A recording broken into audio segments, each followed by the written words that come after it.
আন্তর্জাতিক নারী দিবসে ত্রিপুরা জার্নালিস্ট ইউনিয়নের উদ্যোগে মহিলা সাংবাদিকদের সম্মাননা প্রদান করা হয়।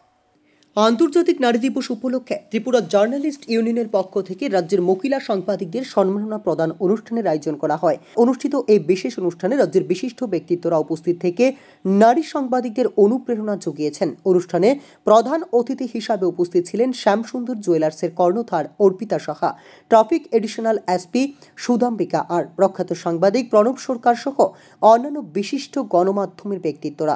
এই বিশেষ দিনে মোট ৬০ জন মহিলা সাংবাদিককে মেমেন্টো ফুল ও উত্তরীয় পরিয়ে সম্মানিত করা হয়। তারা সংবাদ মাধ্যমের বিভিন্ন ক্ষেত্রে গুরুত্বপূর্ণ ভূমিকা রাখছেন এবং সাহসিকতার সঙ্গে সমাজের নানা দিক তুলে ধরছেন।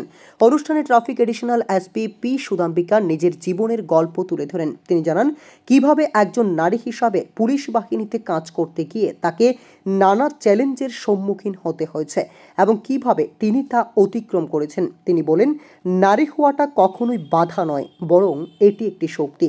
নিজের লক্ষ্যে স্থির থাকলে কোনো কিছুই আমাদের পথ আটকাতে পারবে না। তিনি আরও বলেন, সংবাদ মাধ্যম সমাজের চতুর্থ স্তম্ভ এবং নারী সাংবাদিকরা আজ নানা প্রতিকূলতা পেরিয়ে সামনে এগিয়ে চলেছেন। তারা কেবল সংবাদ পরিবেশন করেন না, সমাজকে নতুন দৃষ্টিভঙ্গি দিয়েও পথ দেখান। मिडिल क्लास फैमिली से थी। मेरे फादर एक बैंक मैनेजर थे कर्नाटका में, और एक ऐसा क्षण आया था हमारी लाइफ में जो हर एक मतलब आई डोंट नो, बहुत सारे बच्चों को अच्छा घर मिलता है, सब कुछ ठीक ठाक होता है, बट कुछ बच्चों को बहुत चैलेंजेस फेस करने पड़ते हैं। तो मेरे बचपन से ही मैं बहुत सारा चैलेंजेस को फेस करती आई हूँ। जैसे मेरे पापा को कैंसर था, तो हमारे घर में ऐसा बोल दिया कि अब पापा को कैंसर है तो हमारी पढ़ाई नहीं हो पाएगी, या पता नहीं इनसे कौन शादी करेगा, ये तो रोड पे आ गए। लोगों की बातें ऐसी होती है, बट मेरी मदर, मेरी जो इंस्पिरेशन है, मेरी माँ है।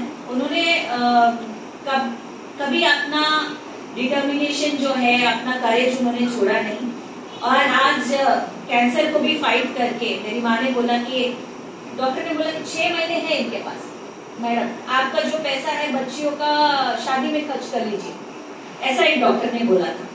तो मेरी माँ ने बोला कि आप नहीं बताओगे कि हमारी लाइफ कैसी होगी, वो ऊपर वाला तय करेगा, मैं उसको बोलूंगी। और आज 30 साल हो गए, मेरे father is fit and fine, अच्छे से है वो।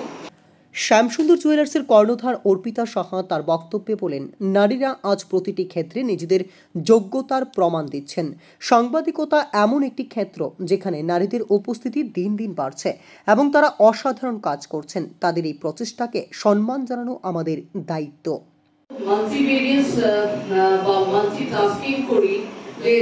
হয়তো আমরা নিজেদের খুঁজেও পাই না, মনে হয় যে আমরা হারিয়েও যাই, মানে এই ডেইলিকার অ্যাক্টিভিটিস এর এত ইমার্সড হয়ে আমরা থাকি। So I think like what ma'am was saying, একটা empowerment, economic empowerment, social empowerment, এগুলো তো আছে, but I think the new empowerment is to take care of ourselves in any and every way. I mean, taking care of ourselves is not self-indulgence, rather I think it's self-preservation and also preventing of mental and physical illness. অনুষ্ঠানের শেষে Tripura journalist ইউনিয়নের পক্ষ থেকে জানানো হয়, আগামী বছর থেকে আরও বৃহৎ পরিসরে এই সম্মাননা প্রদান করা হবে এবং নারী সাংবাদিকদের কাজের স্বীকৃতি আরও বেশি তুলে ধরা হবে।